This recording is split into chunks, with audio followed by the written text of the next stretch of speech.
ধানের শেষ? কে ধানের শেষ? কে ভাই ধানের শেষ আপনাদের পরিকল্পনা? ইনশাআল্লাহ, ইনশাআল্লাহ। ওই যে পিছনে মানুষগুলো, আপনাদের পরিকল্পনা কি ধানের শেষ? ইনশাআল্লাহ, ইনশাআল্লাহ। তাহলে প্রিয় ভাই বোনেরা, প্রিয় ভাই বোনেরা, আমিও আস্তে আস্তে আস্তে দাঁড়া দাঁড়া দাঁড়া ভাই,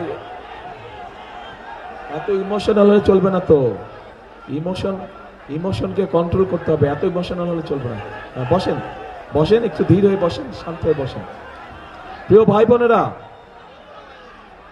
বিষয় হচ্ছে আমাদেরকে যেই মানুষগুলো তাদের জীবনের মূল্য দিয়ে আমাদেরকে আজকে স্বাধীন করে দিয়ে গেছে, যেই মানুষগুলো তাদের জীবন উৎসর্গ করে আমাদেরকে আজকে কথা বলার সুযোগ দিয়ে গেছে, যেই মানুষগুলো তাদের জীবন উৎসর্গ করে আজ আমাদেরকে এমন একটি পরিবেশ দিয়ে গেছে যেখানে আমরা দেশ গড়ার কাজ শুরু করতে পারবো। কাজেই আমাদেরকে অবশ্যই খুব সতর্ক এবং সঠিকভাবে এই সময়কে ব্যবহার করতে হবে, যাতে করে আবার কেউ এসে বাংলাদেশের মানুষের ভোটের অধিকারকে কেড়ে নিতে না পারে, বাংলাদেশের মানুষের কথা বলার অধিকার কেড়ে নিতে না পারে। প্রিয় ভাই বোনেরা, আগামী দিন হচ্ছে দেশ গড়ার দিন, আগামী দিন হচ্ছে দেশ গড়ার রাজনীতি, আগামী দিন হচ্ছে মানুষের ভাগ্য বদল করার দিন, আগামী দিন হচ্ছে মানুষের শুভ দিন শুরু হবে আগামী দিন। কাজেই আমরা যদি সকলে ঐক্যবদ্ধ থাকি, আমরা যদি সকলে সতর্ক থাকি, তাহলে আমাদের এই অধিকার কেউ কেড়ে নিতে পারবে না ইনশাআল্লাহ।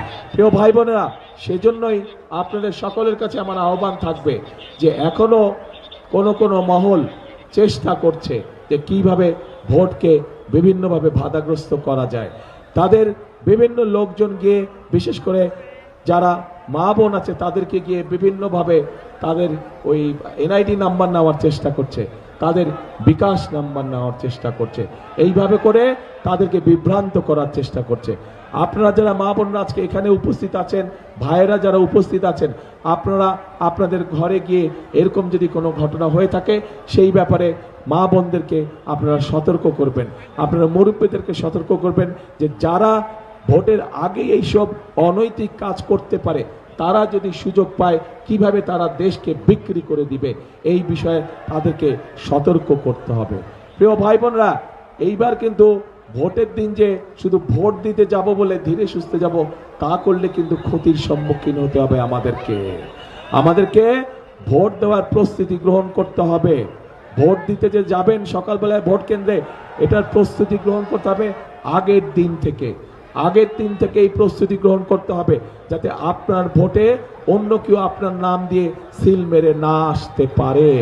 এই ব্যাপারে সতর্ক থাকতে হবে এবং যার যার এলাকার ভোট কেন্দ্র, সেই ভোট কেন্দ্রে আপনাদের সতর্ক দৃষ্টি রাখতে হবে, যাতে যারা যারা ভোট দিতে চাচ্ছে, যারা যারা ভোটার, অবশ্যই তাদের ভোট দেবার অধিকার আছে, কিন্তু সঠিক লোকটা ভোট দিচ্ছে নাকি অন্য কোনো এলাকা থেকে এসে তার নাম দিয়ে কেউ ভোট দিচ্ছে, এই ব্যাপারে আপনাদেরকে সতর্ক থাকতে হবে। এই ব্যাপারে আপনাদেরকে সতর্ক থাকতে হবে। আমরা স্বৈরাচারের সময় দেখেছিলাম, বিশেষ করে মা বোনদের যেই ভোটের কেন্দ্র থাকে, সেখানে আমরা দেখেছিলাম যে মা বোনদের লাইন থাকে, কিন্তু সেই লাইন আর এগোয় না। আধা ঘন্টা হয়ে যায়, 1 ঘন্টা হয়ে যায়, 1.5 ঘন্টা হয়ে যায়, লাইন ওই জায়গায় থাকে, কিন্তু দূরের থেকে দেখলে মানে আহা কি সুন্দর, কত বড় লাইন, কত মানুষ ভোট দিচ্ছে।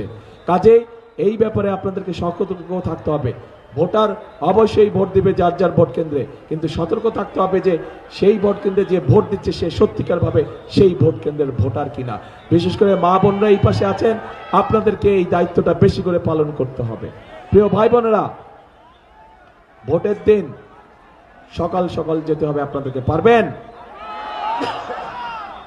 আপনার সারা জীবনের যে রাজনৈতিক অধিকার, সেটিকে যদি প্রতিষ্ঠিত করতে হয়, একদিন আপনাকে সকাল সকাল একটু বের হতে হবে, একদিন আপনাকে একটু সকাল সকাল কষ্ট করে ভোট কেন্দ্রে যেতে হবে। যে সকল মুসলমান ভাইরা আছে, তারা দরকার হলে যার যার স্ব ভোট কেন্দ্রের সামনে গিয়ে জামাত আদায় করবেন। অন্য ধর্মের ভাই বোন যারা আছেন, তাদেরকে আপনারা দরকার হলে সাথে নিয়ে যাবেন, তারা ওখানে গিয়ে তাদের যে সকালের যে ধর্মীয় যেগুলো অনুশাসন থাকে সেগুলো তারা দরকার হলে সেখানে পালন করলে, কিন্তু ভোট দেওয়া যখন শুরু হবে সাথে সাথে তার আগে সুন্দর করে লাইন দিয়ে দাঁড়িয়ে যাবেন, যাতে ভোট কেন্দ্রের কাজ শুরু হওয়া মাত্রই আপনারা সুন্দরভাবে ভোট দিতে কাজ শুরু করতে পারেন। এবং শুধু ভোট দিয়ে চলে আসলেই হবে না, ভোট দিয়ে চলে আসলে হবে না, কি করতে হবে?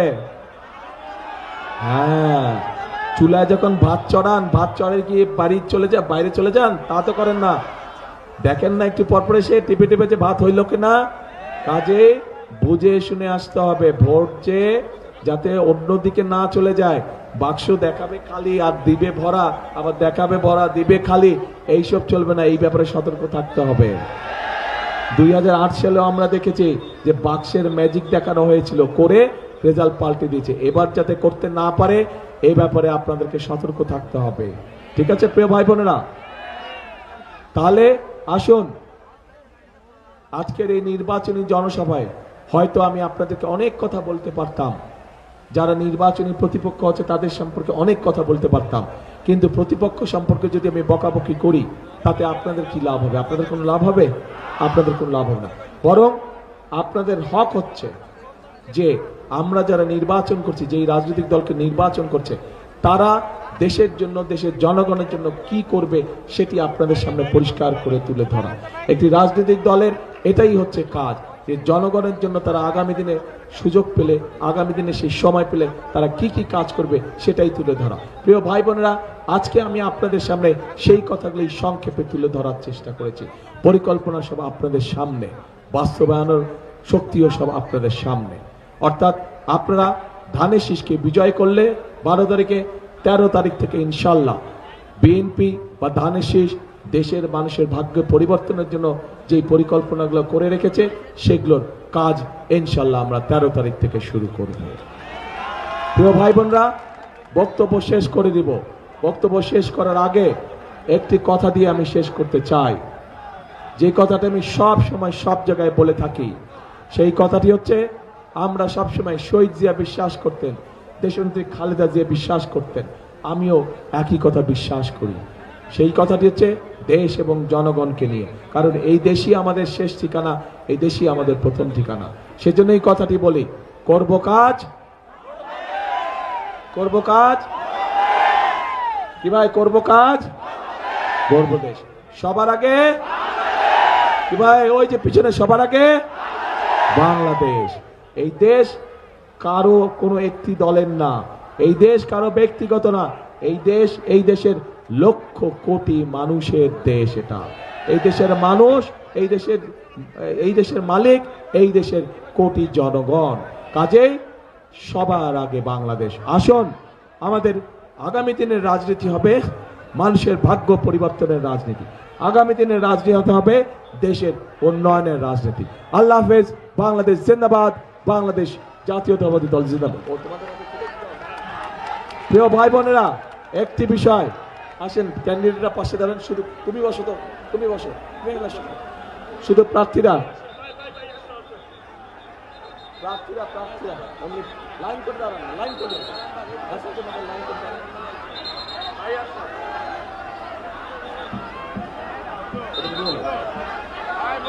দিবে, থ্যাংক ইউ, থ্যাংক ইউ। একটা মিনিট। প্রিয় ভাই বোনেরা, এই যে এলাকার উন্নয়নের কথা বললাম, আমরা ধানের শীষের পক্ষ থেকে, এই যে আমার পাশে ধানের শীষ হাতে যারা দাঁড়িয়ে আছে, এই মানুষগুলোর হাতে আমরা ধানের শীষ তুলে দিয়েছি। এদেরকে দেখে রাখার দায়িত্ব 12 তারিখ পর্যন্ত আপনাদের। 12 তারিখ থেকে 13 তারিখ থেকে এই মানুষগুলো আপনাদের দেখভাল করার দায়িত্ব, এলাকার উন্নয়ন দেখার দায়িত্ব। ইনশাল্লাহ এদেরকে ধানের শীষে জয়যুক্ত করবেন। 13 তারিখ থেকে এই মানুষগুলো সারাক্ষণ আপনাদের পাশে থাকবে। আসসালামু আলাইকুম। এই তো ধরে দিলাম, এই যে নাসির, এটা আজম সাহেব, এটা আমাদের ফকির,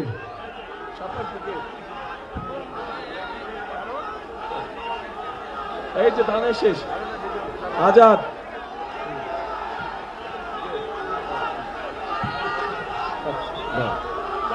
মতিন সাহেব, যে পিন্টু সাহেব, পিন্টু, আমাদের টুকু,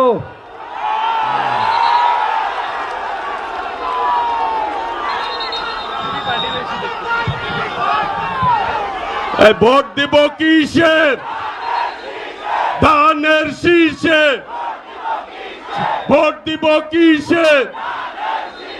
ধানের শীষে। ভোট দিব কিসের? ধানের শীষে। ভোট দিব কিসে?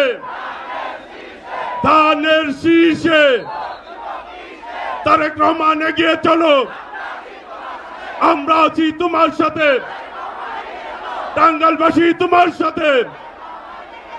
ভোট দিব কিসে? ধানের শীষে।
পুলিশের আচরণ চেঞ্জ করতে বলেন,